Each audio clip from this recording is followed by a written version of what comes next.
பாஜக இடையே இருந்த திரைமறைவு நாடகம் 3வது நாள் வெளியே வர ஆரம்பித்துள்ளது. 3 தினங்களுக்கு முன்பு மாண்புமிகு முதலமைச்சர் ரங்கசாமி அவர்கள் மாண்புமிகு துணைநிலை ஆளுநருக்கு புதுச்சேரி இந்திரா காந்தி மருத்துவமனை மற்றும் ஆராய்ச்சி கழகத்தினுடைய இயக்குனர் சம்பந்தமாக கோப்பு அனுப்பியதாகவும் அந்த கோப்பில் துணைநிலை ஆளுநர் அவர்கள் திரு செவ்வேல் அவர்களை நியமித்து உத்தரவிட்டது பத்திரிகைகளில் வந்தது.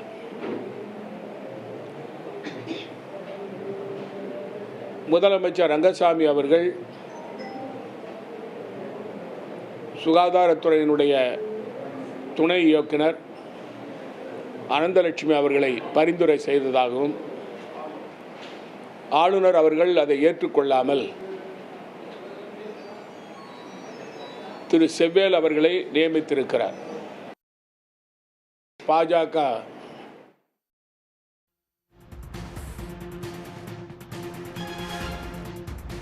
அவர்கள் தங்களுடைய அமைச்சர்களையும் சட்டமன்ற உறுப்பினர்களையும் அழைத்து பேசியிருக்கிறார். பாரதிய ஜனதா கட்சியைச் சேர்ந்தவர்கள், பாரதிய ஜனதாவினுடைய அமைச்சர், சபாநாயகர் இவர்களெல்லாம் அவரை சந்தித்து சமாதானப்படுத்தினார்கள் என்றெல்லாம் பத்திரிகைகளில் வந்தது. முதலமைச்சர் ராஜினாமா செய்வேன் என்று சொல்வதற்கு காரணம் என்ன?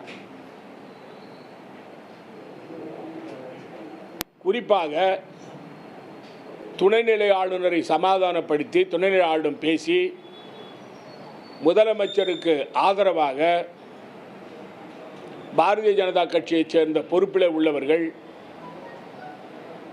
அவரிடம் நாங்கள் பேசி இதை தீர்க்கிறோம் என்று அவரை சந்திப்பதற்கு ஒரு எட்டப்பர் சென்றார்.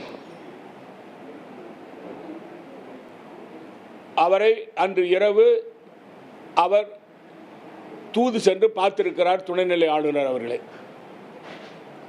துணைநிலை ஆளுநரிடம் அந்த எட்டப்பர்,